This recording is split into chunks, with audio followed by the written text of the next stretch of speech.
Sizin de elinizde tabii sınırlı bilgiler geliyor, sınırlı bilgilere ulaşabiliyorsunuz. İran'ın içinde, Doğu Kürdistan'da, Belucistan'da veya tamamında nedir durum? Protestolar devam ediyor mu? Ediyorsa boyutu ne? Can kaybı, yaralılar, işte gözaltılar, bunlarla ilgili eldeki son veriler ne? Neyi biliyoruz, neyi bilmiyoruz? Bugün 8 günde yani tam olarak yanvarının 8'inden internet kapanmış. Ve bu taraftan da İranlılar yurt dışında olan aileleriyle ilişkileri kapanmış. Yani o şeyi ki ben istedim söyleyeyim. Çok az bir haberler dışarı geliyor. Bugün Belucistan'da, Zahidan'da büyük bir protesto var idi. Çok sayıda insanlar, ben filmin gördüm, sokağa gelmişler, hükümete karşı sloganlar atıyorlar. Kürdistan'da baskılar çok yüksek. Çok insanı yakalamışlar. Tahran'da da öyle. Azerbaycan'da, Təbriz'de de bir protesto var idi. Yani o haberler ki gelir dışarı, az bir haberler. Diyorlar bu 4-5 günün içinde internet kapalıdı. Büyük bir hükümet baskı yapmış. Sokaklarda bu sayı belli değil. İnsan örgütleri diyor ki 2000 kişini öldürdüler. Sonra bazı haberlerde geliyor 12 bin kişini, başka haberde geliyor 20 bin kişini. Sonra da biz hastanelerden, doktorlardan, parastarlardan bazı resimler, filmler çıkmış ki çok sayıda cenaze yerde aileler gelir. Tam kendi tanıdığını ölülerin içinde tapsın. Ve genelde de çok haberler var ki yaralılar hastanede zor durumda ama memurlar bunları polise almış, belli değil, haraya götürmüş. Ona göre haberler çok daha serrast olarak gelmiyor. Biz de İran'ın durumunu anlattığımız zaman yani diyeyim kendi düşüncelerimiz, kendi de ne yapmışlar, ne yapmamışlar.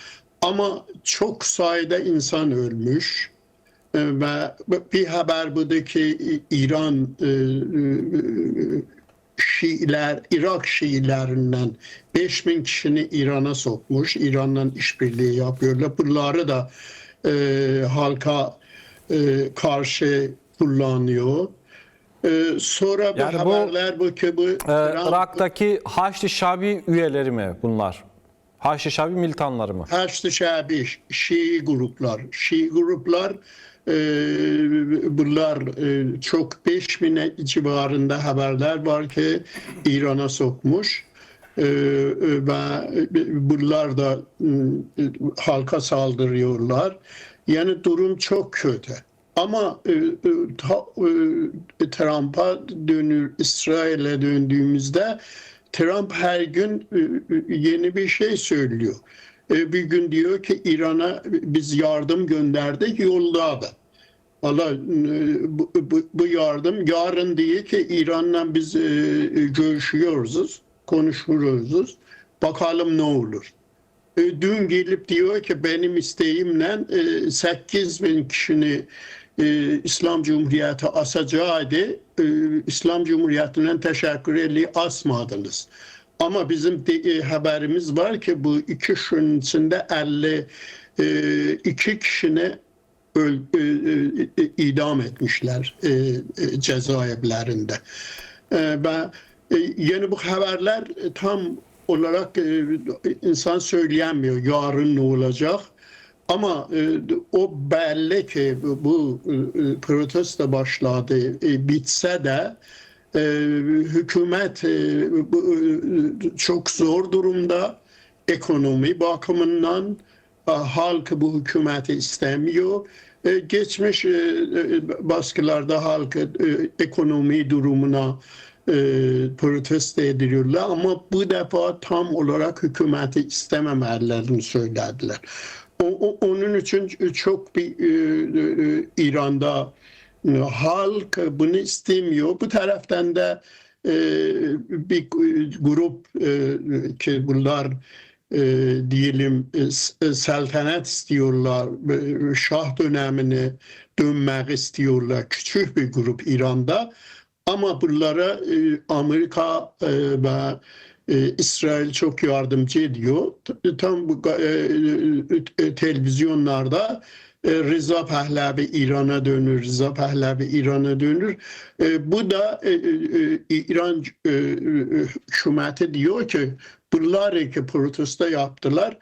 Bunlar İsrail yanlıları, Mossad yanlıları. Yani onun için bu saltanat yanlıları sanki hükümetiyle el ele vermişler, halkı birliğini parçalasınlar ve İran İslam Cumhuriyeti'ne de göstersinler ki bunlar Mossad yanlıları, İsrail yanlıları. Yani durum gün be gün kötüleşir ama protestolar bellidir ki bu baskılardan sonra azalmış. Peki, çok teşekkür